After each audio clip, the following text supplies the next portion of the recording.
lunch. Welcome to the Columbus Metropolitan Club. It's great to see everyone today. Thank you for joining us for lunch. We have a fun program. As you know, CMC welcomes everyone, and you can see in your forum flyer that there's a list of all the members and guests who are here today. And guests, as I said before, you're always welcome to come back, but we'd love to have you join the Metropolitan Club.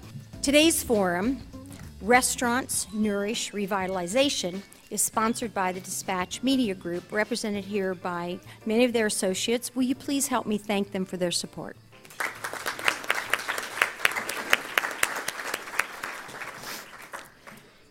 Well, the idea of breaking bread or lifting a pint or two with friends and neighbors at the local watering hole probably goes back, well, to the beginning of life. Coffee shops, the corner bar, the local diner, many different types of food and drink establishments are germane to the fabric of any community, and certainly I think this community. But which comes first, the neighborhood or the eatery? Well, let's explore some of Columbus examples of past situations and see what's on the horizon for the future for our food city. So please welcome food critic, cooking instructor, and retired attorney, Steve Stover. Food critic, cooking instructor, and also retired, sort of semi-retired attorney, Rich Terapak.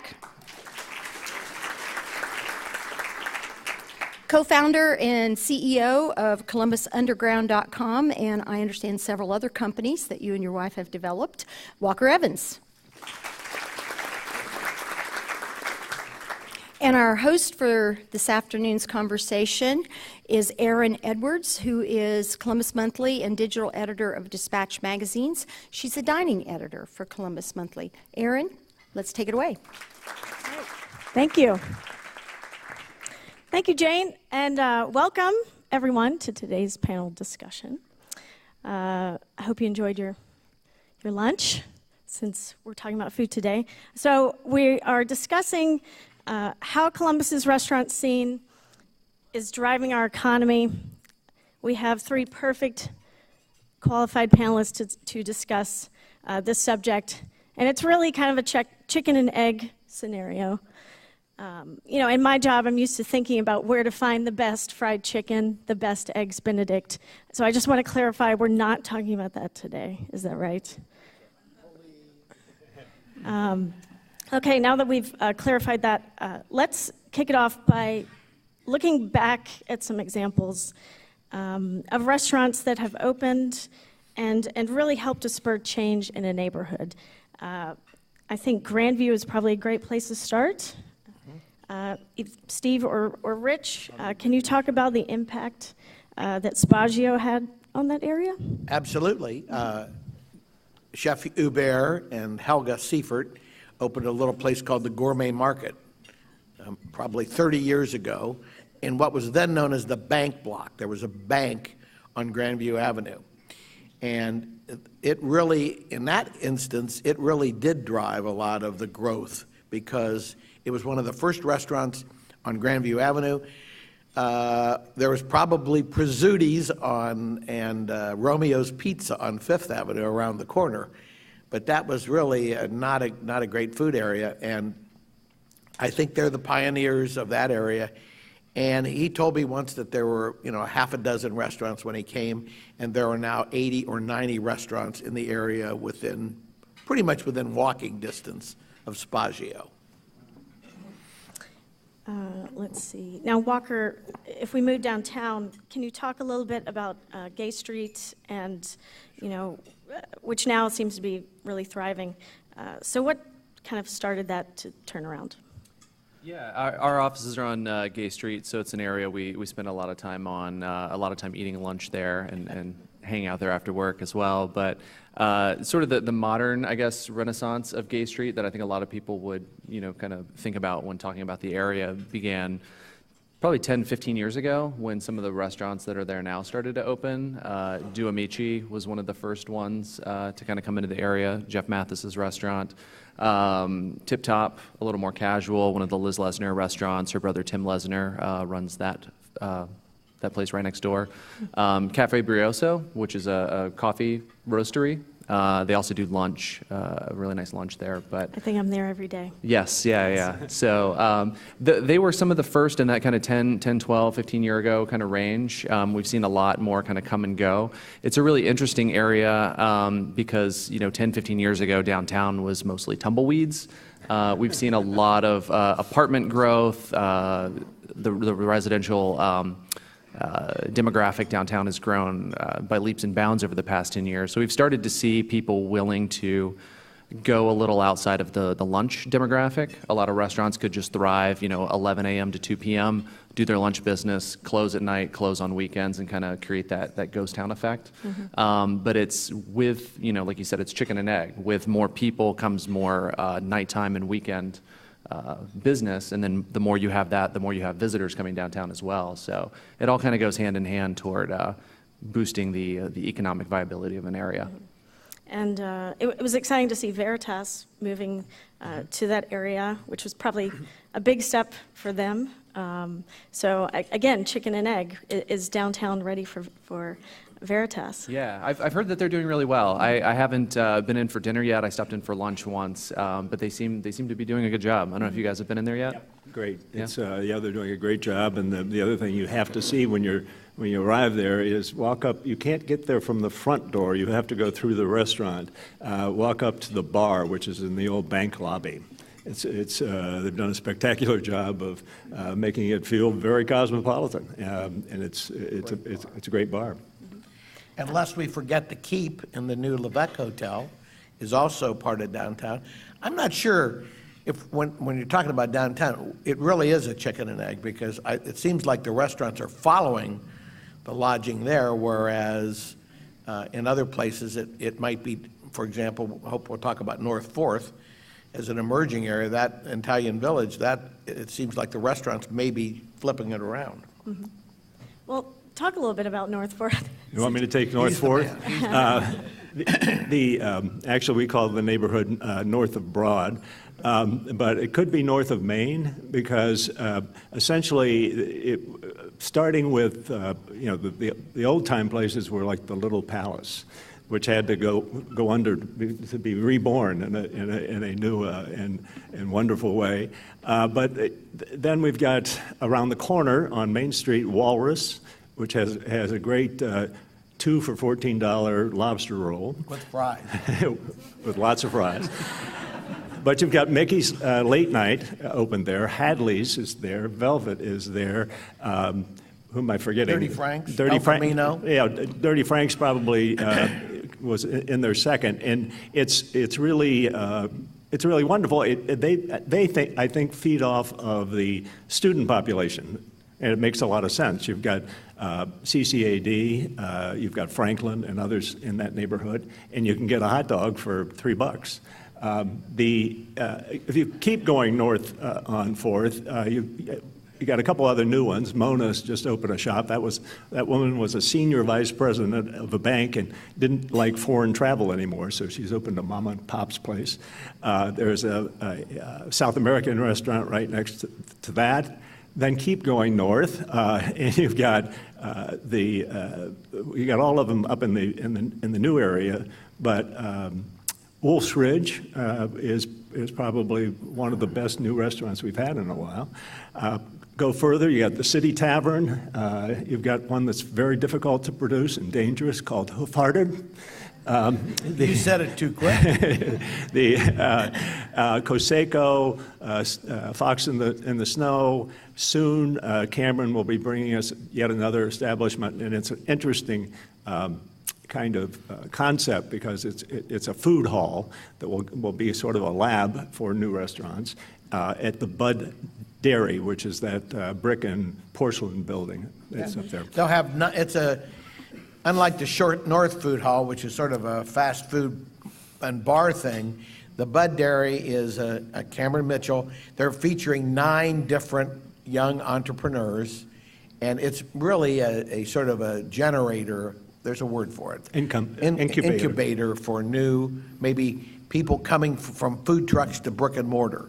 It's sort of a step in between that allows them to develop their restaurant, and then they can move on their own. I think it's a very exciting concept. It's a great laboratory. So if we stick downtown, maybe not some things that didn't work out.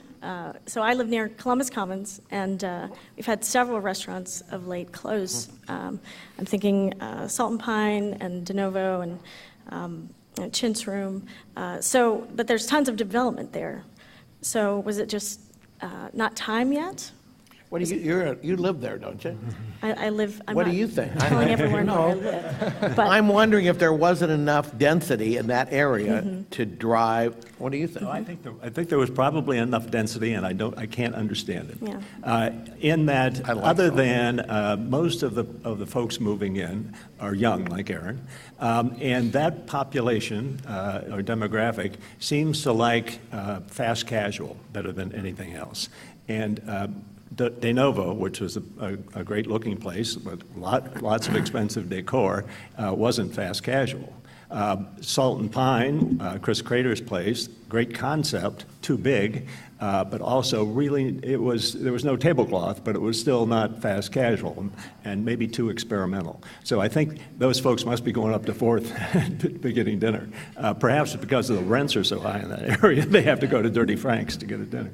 But it's unusual, and I think it's going to catch on eventually. I sure hope so. We've got a new one. The Goat has opened recently.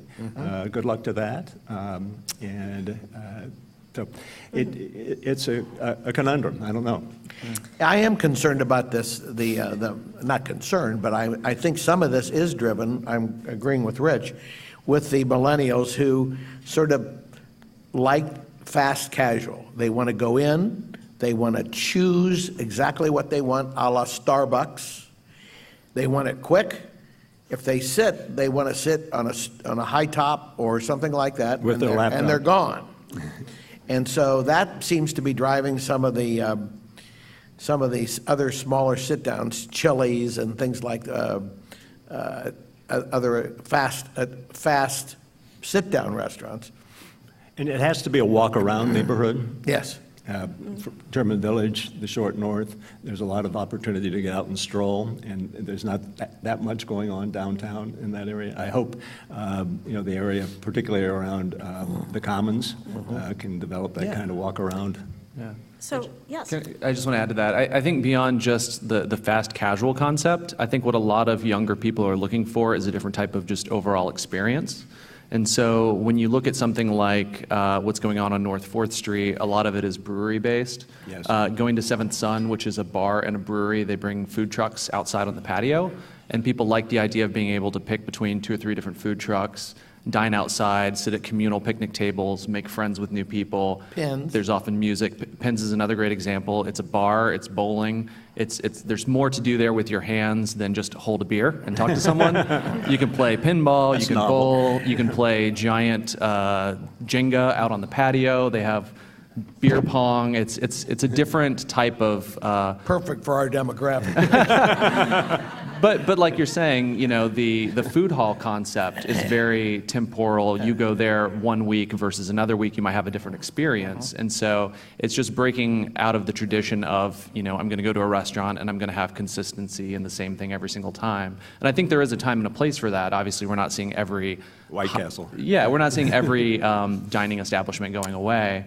But I think there is competitiveness for those dollars where, like you mentioned at Columbus Commons, Condado is doing gangbusters. It is. Because people can go in there 4 or 5 times a week and buy a $3 taco and a $4 margarita versus spending, $100 at De Novo on a nice night out. Exactly. I think the price point is real important. Well, there's another emerging trend on the coasts, particularly New York and Boston, called fine casual. It's as described by Danny Meyer, the famous New York restaurateur. And what those are chef-driven, really good food, almost always wine and beer, even in burger joints. An example would be Shake Shack, that Danny Meyer is a part of, where they have gourmet hamburgers, but also beer and wine. And there's a new one called Eventide in Boston, where you have a James Beard Award-winning chef doing what is largely a lobster roll place, fabulous lobster rolls, brown butter, homemade buns, and gourmet soft serve and alcohol in high tops where people come in, choose exactly what they want, and then generally move along quickly, which I think is a trend of the current time. It's the current rendition of legal seafood, essentially. Yeah. So I was hoping we could move north a little bit and touch on Northland, which really suffered after the mall closed in 2002, I believe. Columbus Alive, give a shout out to Columbus Alive, recently called the area along Morse Road the city's true entrepreneurial heart. I was wondering if one of you could take that, and I know Momogar is probably a good example of a place that really brought in people who otherwise might not go visit that area. Yeah, well, I think it is, essentially the blessing of a more diverse population. That the space in that area obviously is going to be less expensive. People can take a chance, and they can also offer, a native cuisine, which makes it, so that's the Somali neighborhood essentially. Right. And I think it's great to have. Because we, as Steve always reminds us, we only really had three kinds of restaurants 25 years ago. We had Gimlong, Yongmei, and Prizzutis were as the Grumpy Gourmet told us once. But to take on Rich's point, you see a lot of African restaurants. Kroger on Morse Road has goat because of the African population, and that whole area is maybe because of rent. But somebody was just mentioning Bethel Road. We drove down Bethel Road about a year ago and counted 42 ethnic restaurants and groceries between Olentangy River Road and Sawmill. Kamal, you've got a heartland of great dining opportunities near the refectory. And he may have been the catalyst for Bethel Road. Yeah. Well, I know he goes to the Mexican place on Go Down. Los Guachos is one of his favorites. Yeah. I think the really nice thing about those spaces there is that they were intended to serve, maybe their original kind of ethnic families and neighbors, the food that they know from the countries that they're from. But as a city, I think we've grown to appreciate and explore a little bit more, partly due to our local media exposing people to, new opportunities and different kinds of food, but great entrepreneurial upstarts like Bethia Wolf's Columbus Food Adventures, where she takes people on tours in a van. You load up and you go try a Somali restaurant or an Ethiopian restaurant or a restaurant from Nepal. Just kind of get you out of your comfort zone, but also in a way that you get to know the chefs, you get to know the owners, and kind of make that community connection. Right. If you haven't done the taco truck tour, right, it's fantastic. Yeah. Mm-hmm. Again, it's kind of a get you out of your zip code kind of. Yes, our admonition is to get out of your culinary and geographical comfort zone and try some of these other cool places. I think, harking back to what the Grumpy Gourmet said about the three ethnic restaurants 40 years ago, think of the explosion in the last 40 years. All kinds of Filipino restaurants in Columbus, Tibetan, and some Salvadorian, Japanese. There's one from Bhutan. I mean, it's just incredible. We should do a whole show on that because it just has changed the face of Columbus, in part driven by people, but also driven by it's been largely driven by interesting and unusual food that people like to try. And we're lucky to have a community that with a lot of academic institutions, and I think students and the professorial staff likes to go out and try something new, and that helps support it. A lot of those professors may also be immigrants. Walker, I'm wondering if are restaurants sometimes a victim of their own success, so they help really build up a neighborhood, a community, and before long it grows in popularity and they can't afford the rent anymore. Are we seeing examples of that? I think we've seen some examples. I think it's typically a more complicated story than just not being able to afford the rent. I think one specific example that could be worth talking about would be Haiku in the Short North. They'd been there, I believe, 20 years-ish.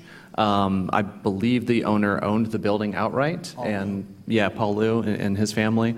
And so they had an opportunity to sell to a developer. They've demolished the building, and there's a new 10-story hotel, which will have a Cleveland-based restaurant going in the ground floor. So I think when the news announced that Haiku was closing and it was going away, people were pretty upset because they had, fond memories of the place. It was a great place. At the same time, his family, he's ready to retire with the money that he made in the process. So it's I guess, a bittersweet situation. But yeah, I mean, if a neighborhood kind of grows up around a restaurant, it has to either adapt and change or something will have to change. Well, go ahead. Well, yeah, I think sometimes it's just the chef getting tired. I think you can attribute Hankey's closure. It certainly wasn't less popular, even though that neighborhood went up and down a little bit. It's coming up again. But, he was 68 years old and sleeping 4 hours a night and closing the restaurant at 11, staying up till 2, then getting to Myers to go shopping at 7 o'clock in the morning, and that takes its toll. And I think that's also the case with Kihachi. So they're just aging out of it. It's not always a victim of their own success. It's just those of us who are getting more geriatric. There's a whole generation, Hankey and Chef Hubert and Mike Kimura at Kihachi, all of them. But lest we forget the short north, when we're speaking about history and pioneers, Kent Rigsby really went into a neighborhood. And Rich, you spent a lot of time there. That's really an interesting thing. When I was a kid, my dad was a principal at a place called United Commercial Travelers, which is now the Pizzuti Gallery on Park. And I, of course, was hired, probably underage, to do some work in the mailroom, et cetera. So I was there from 16 to probably 19 years of age. And there was no place safe to eat.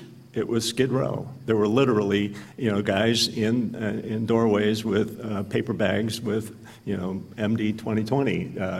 The only place to eat, and it's remained in a different iteration, was Phillips Coney Island.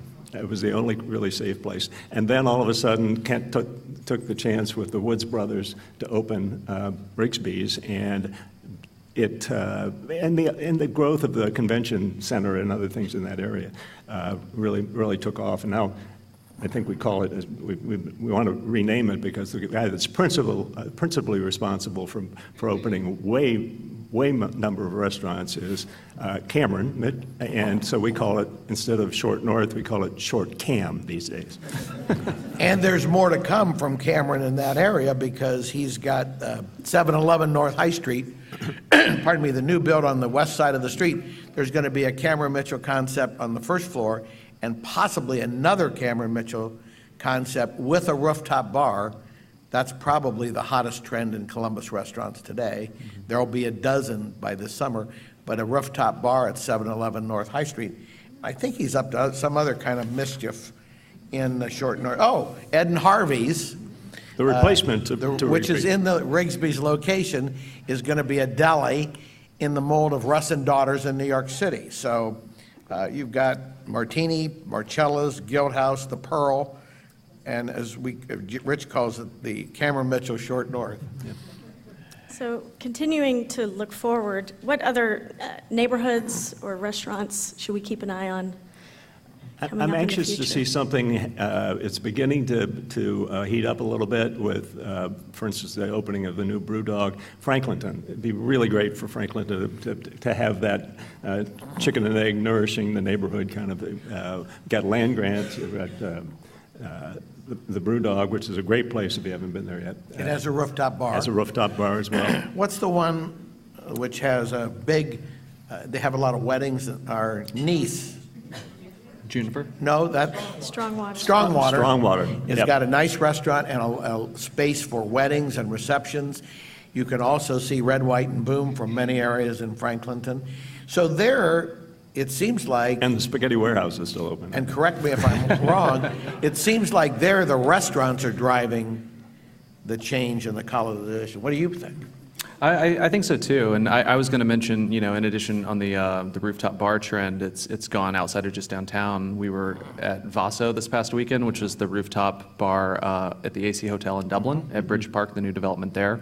A vast mixed-use project if you haven't been kind of to the core of Dublin in a while. But a lot of that is driven through restaurants, and I think they've taken the approach of gathering a lot of sort of best-in-class operators from around the city. There's a couple of Cameron Mitchell locations there.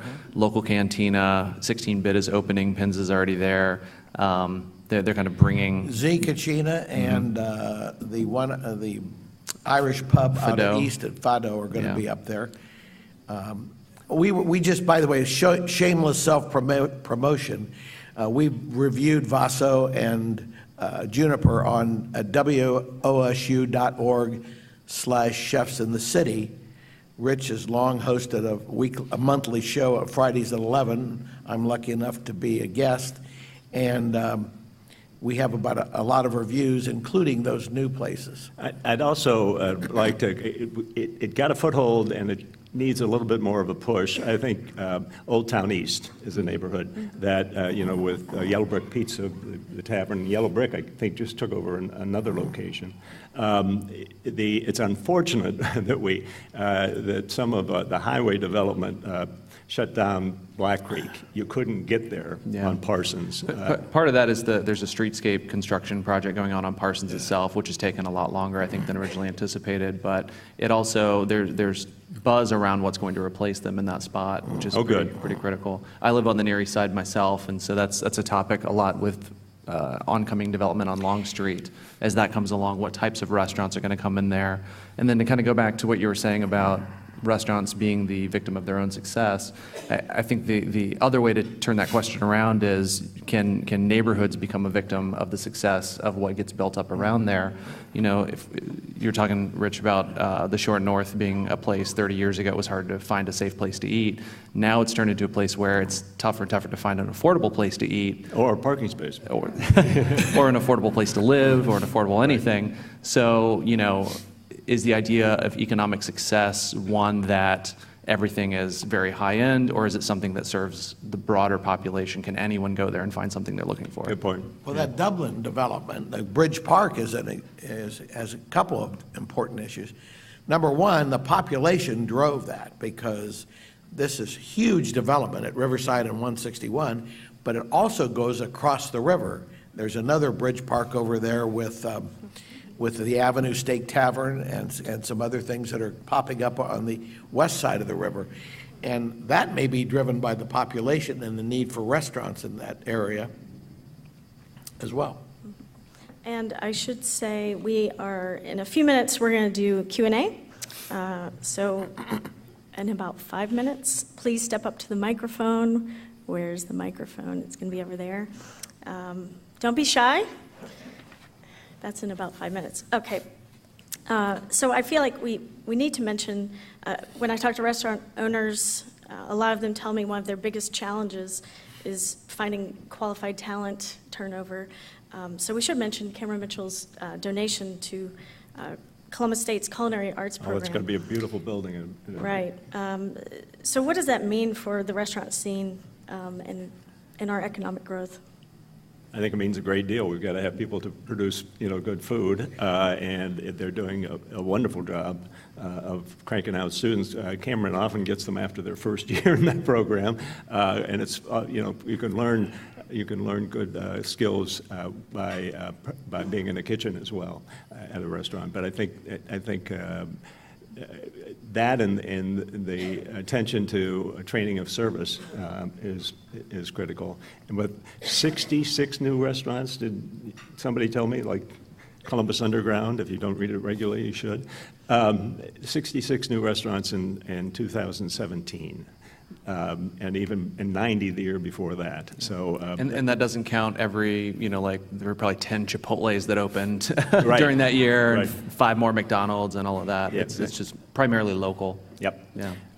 Like the Dine Originals group, which is a terrific group of local chefs, really. And most chef owner or restaurant owners, I think there are 55 in that group, and they have a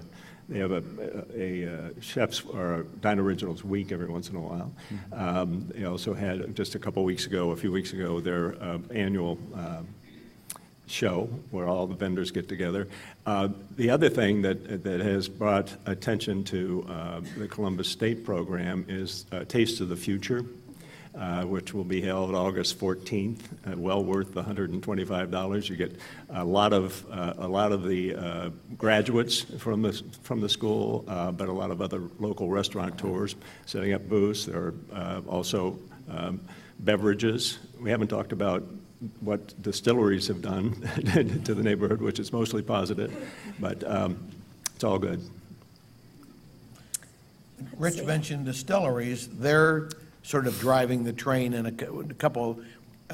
Walker talked about brew pubs and breweries that are having restaurants, but 2 restaurants, the Service Bar at Middle West Spirits and Watershed, have restaurants and distilleries that are excellent, chef-driven. Could be in anybody's top 10 kind of restaurants, which is a really cool thing. And the menus are interestingly designed to be friendly to cocktails as much as wine and beer. So as any good journalist would ask, is there anything I forgot to ask? Well, I got one thing. Go ahead. No, go ahead. We talked about all these other things, but some of the other 2 more drivers I thought of today, this morning in the shower, is that about 30 years ago, 1/3 of our food dollars went to restaurants and 2/3 went to dining at home. People cooked Sunday dinner. That's flipped now, and more than 2/3 of the food dollar now goes to dining out and carry out. I think that a lot of what Walker said and Rich said is bringing people there. And I don't know where the Blue Apron order it at home fits into all of that. I guess that's cooking for yourself, but it's kind of on the line. In fact, that's been the cause they claim for a lot of other big cities losing restaurants because people are more anxious to do a little cooking at home, which we like to encourage because of cooking classes. But and one more thing, the importance of grocery shopping. You know, there are some areas of town that they really don't have. Downtown doesn't have a grocery store other than the Crozet in the brewery district. And the Hills Market. Yeah, oh, yes. And the North Market. And dining in. And and Hills. Chicken and egg, do we need more grocery shopping? I know that on the East Coast, Whole Foods has these mini stores about the size of a CVS that are pretty much full-service groceries, so they may have packaged meats. That may be a driver of the future, and how does that affect restaurants? And a topic for another day is what is Amazon going to do to the grocery stores? Because the grocery stores will probably get smaller, and you'll get the fresh produce and the meat counter and the cheeses, et cetera, but everything in the middle you're going to order from Amazon to have it delivered to your door. So you'll see smaller grocery stores. Okay, it looks like we have people lined up.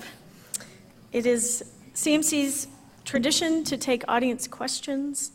Please state your name and ask your question. In fairness to all, we'd like to get as many questions as possible, so please avoid editorial comments.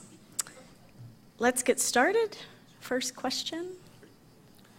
Hi, Aaron Pitcock. Thank you guys for being here.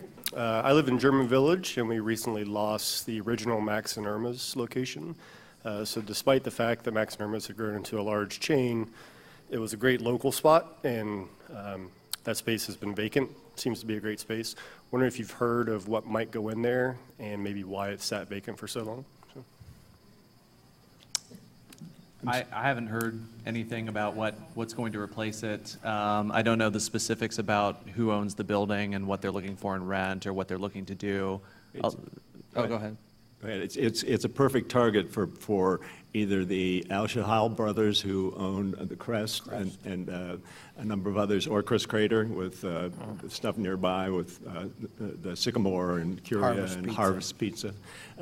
My guess is, and I hope it would be one of those guys because they do a great job. Yeah. If I knew, I wouldn't say because Walker's right there. Get the scoop. Yeah. Yeah, it's not too uncommon to see something sit for a while, usually because of other factors. Less about demand, because obviously there's personal income to be spent in German Village on a local place. So there's probably something else at play, I would imagine. Okay, next question. My name is Jan Litten. My husband and I like to eat out periodically and find the array of restaurants in Columbus quite intriguing. The problem is, it seems like many of them are so noisy that, is that a trend? We've talked with Cameron, actually. I think it was at one of these forums a couple of years ago, and I was commenting, maybe it was the Pearl that had opened, and the food was good, et cetera, but you couldn't hear each other. And he admitted that that's, at least for the millennial generation, on purpose. If the millennials walk into a quiet restaurant, they think that something's wrong. And it must not be any good. So they crank up the noise level, and that's the reason there are hard surfaces in a lot of those. The Guild House is quieted down. The refectory is nice and quiet. Well, the reason for that, what an interesting twist to that is we were speaking at the Scioto Country Club, I think the Arlington Rotary, and somebody asked that question, and one guy got up and posited, well, you know, Cameron's getting up there in years now, and he doesn't like it so noisy. So some of the recent restaurants, the Guild House, as Rich pointed out, and the Avenue Steak Tavern are much quieter, and they actually have much lower wine prices. I think it's worth pointing out, too, a lot of the newer places that we've been talking about in downtown Short North are going into large, old, existing spaces. Wolf's for example, is kind of a warehouse-type environment.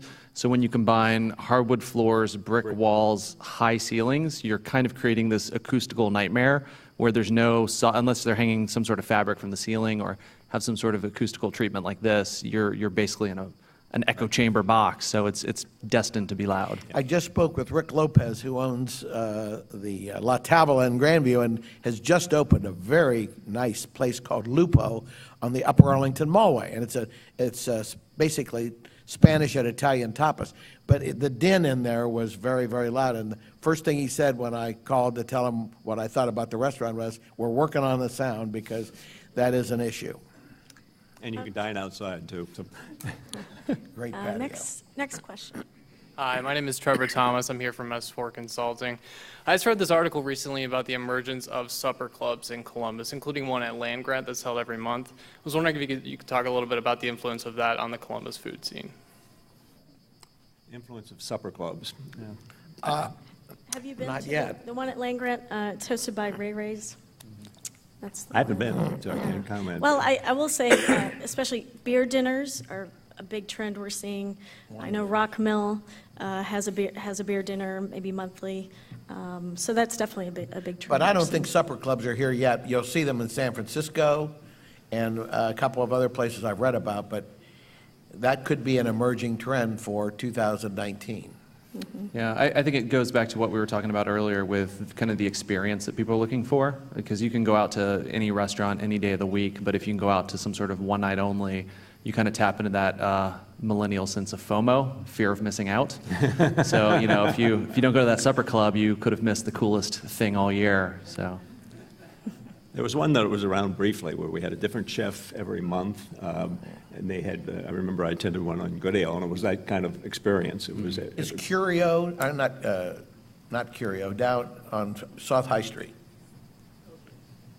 Copious. Copious. They're doing some dining with That's because they have shows. Yeah, because they've got, Copious was opened in part by a bunch of folks from Jazz Arts Group, and they have jazz, great programs, by the way, downstairs, and they have a large room upstairs for weddings and that kind of thing. And so they're doing thematic things every once in a while geared to the shows. To follow up to that question, I will say I think some of these dinners give chefs an opportunity to really stretch their legs outside of maybe their normal menu, and so it can be a really fun experience to go, see them do different things. Unless we forget the refectory has opera, jazz, and a bunch of other music series that go along with fine dining there. You can have a meal and watch a concert in the upstairs room. Also, wine dinners are very popular. I think the number was 100 last year. Was it? Wow. Is refectory in the house? Is that one of Yes. Hi, I'm Amanda Sage, and I'm with the Metropolitan Club. I was born, raised, and still live in the northeast suburbs. So basically, New Albany, Westerville has always been my stomping ground. And you see some really great restaurants pop up, especially in Old Town Westerville, like Uptown Deli and Brew and Asterisk and things like that. But especially in New Albany and definitely parts of Uptown, you see a lot of failures. What is it about the suburban neighborhoods and the suburban restaurants that just aren't pulling the people in and then staying afloat? Ooh, that's a tough one. Since I'm from Upper Arlington, we say, oh, those people in New Albany and Westerville. Uptown Westerville's come and gone. New Albany's remember Kent Rigsby had a really nice restaurant there, and there were a lot of complaints that I got because they had a $19 pasta, for God's sake. So, and there's some new ones opening now in New Albany. It does seem to be snake bitten a little bit, and maybe folks, maybe the investors are not anxious to help people open a new one, but they'll get over it as things sneak out particularly from the Easton area. Yeah, I think your question really ties into the overall question of what this forum is about, which is, do restaurants nourish neighborhood revitalization? And I think I think they play a role. I don't think it's it's not like a silver bullet if you're looking to change a neighborhood.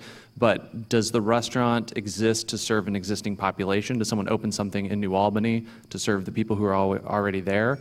Or is it opening to be a destination and they're trying to attract people from somewhere else? And I think if there's not a clear goal or definition as to what that restaurant is, it may succeed or fail based on that. I think we've seen restaurants like Dirty Frank's open on the west side on Westgate, which is kind of a restaurant desert to some degree. They weren't quite able to make it work. Their downtown location is still doing really well. And I think part of that has to do with people's willingness to see downtown as a destination. There's other places you can go. Even if you go to Dirty Frank's and there's a 45-minute wait downtown, there's other things you can walk to next door. Yeah, but on West Broad, you're probably not walking up and down the street going anywhere else, even if there were other places to go. So it's, you have to kind of fit into one category or the other, and maybe that plays into some of those suburban locations too. And I think a lot of the restaurants like Rigsby's and even Spagio's, when they moved in, the rent was cheap. And I don't know if there's a lot of less expensive spaces in those new development projects. Yes. Next question. Hi, folks. David Chesbrough, President Emeritus of COSI. I'm going to flip from the millennials to the other side of the equation, which I'm a little closer to. And you may have some sense of the demographics, but I'm wondering how much happy hours, and my age of baby boomer doesn't want to even hear about early bird special like our grandparents went to. But we sure as hell look for the best happy hours around, which essentially gives you the same thing, but with a little bit of enjoyment and alcohol with it. And I'm wondering, with the mix downtown, because I know, and the reason I was thinking about this, Rick Ziliak, who has Z Cucina, he was saying that a really good happy hour helps to kind of jumpstart the business for the night, because someone walks by, they have other options, and they see people in the restaurant. And I'm just wondering how much the happy hours play into this phenomenon, and if there are enough of my age that actually makes a contributing factor versus just, it seems like all the talk's been about millennials, and I'd like not to give up on the baby boomers yet, because we're still going out. Well, you've come to the right place.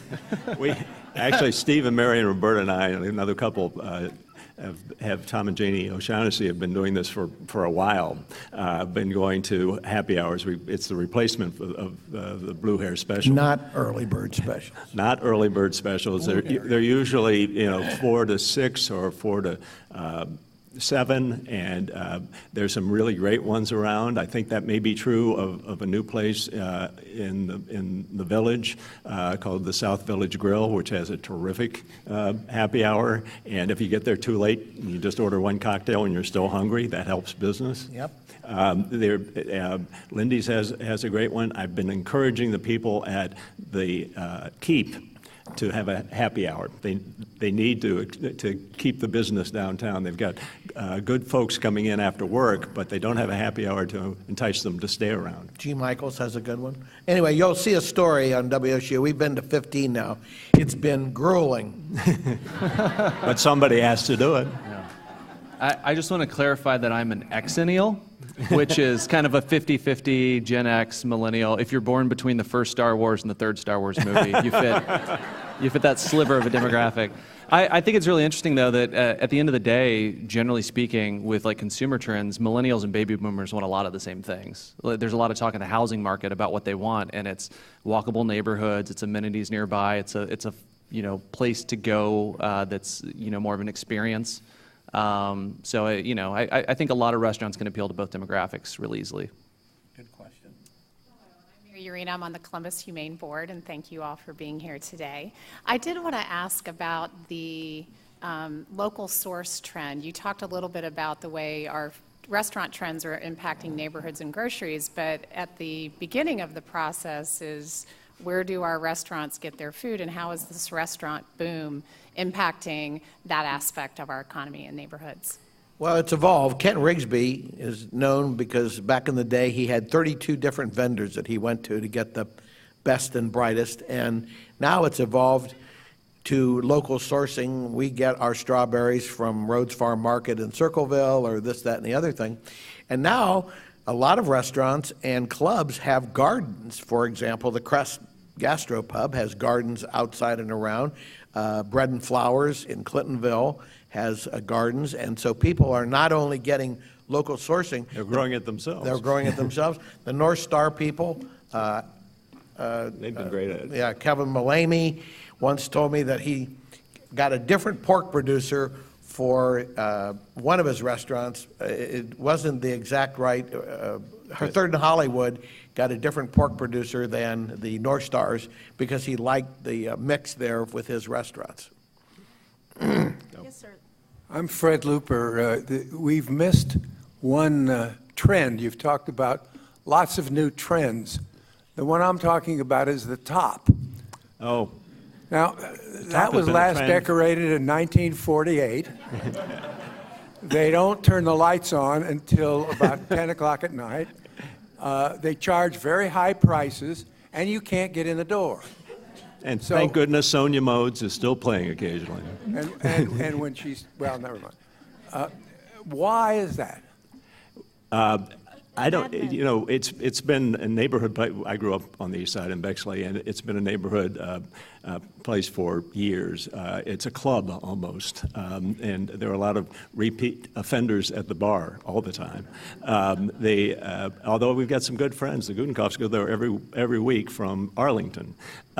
It's the 1950s Connie Stevens should be up singing kind of place.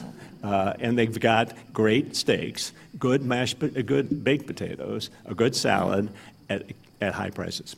And Windward Passage in the northwest area is another popular place. Really, really good lake perch and lake walleye in a very dark environment with saucy waitresses, and but it has a loyal following. You expect to see the people at the bar with cigarettes and a cocktail.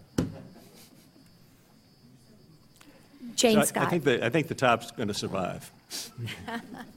Thank you. Jane Scott with the Metropolitan Club. We haven't talked at all about tourism and how that influences the local restaurants and development, but you all, we know, are doing the happy hours, but we have a group which some of you are involved in. We're doing the bars at the hotels this year because some of the best bars in the city are at the hotel, and we don't stay in the hotels, so we miss out on some of the best bars. So if anybody wants to join us at the Hilton this Friday, come on down. This is another benefit of membership. This is another benefit of membership. But talk a little bit about how the restaurants draw tourism. Tourism helps the restaurants and that connection before we end. I think Experience Columbus would probably say it's critical for, particularly in the neighborhood of the convention center, and they're served well by the Short North. Yeah, I mean, there's that immediate need. A place like the North Market almost serves as an extension of visitors. You know, if they're coming into town and staying at a hotel by the convention center or coming to a convention, that's kind of their entry point. And the North Market, I think, over the past couple of years, disclaimer, I was on the board for 6 years, has positioned itself as kind of being that best-in-class kind of showcase. They want to give people who are new to town an opportunity to see what Columbus is all about, and then hopefully get them to learn about what they can go out and experience while they're here in other neighborhoods. And having a lively area like the Short North immediately adjacent to the convention center, I think is a huge, huge, huge plus, as we found out with the NCAA women's basketball tournament and other recent events. Hockey. Yeah. And Jane's hotel, restaurant, bar exploration is really a lot of fun. I'd encourage you to join us. It's a tremendous amount of research. But it's wonderful. Like you But guys it's critical, say, yeah. yeah, like you guys say, somebody's got to do it. Yeah, smoke and mirrors, right, from one microphone to the other. Well, I hope you've enjoyed today's forum and found it as informative and as tantalizing. Would you help me thank our sponsor, the Dispatch Media Group? Thank you very much. And of course, let's thank our speakers, Steve Stover, Rich Terapak, Walker Evans, and Erin Edwards. Thank you all. What fun.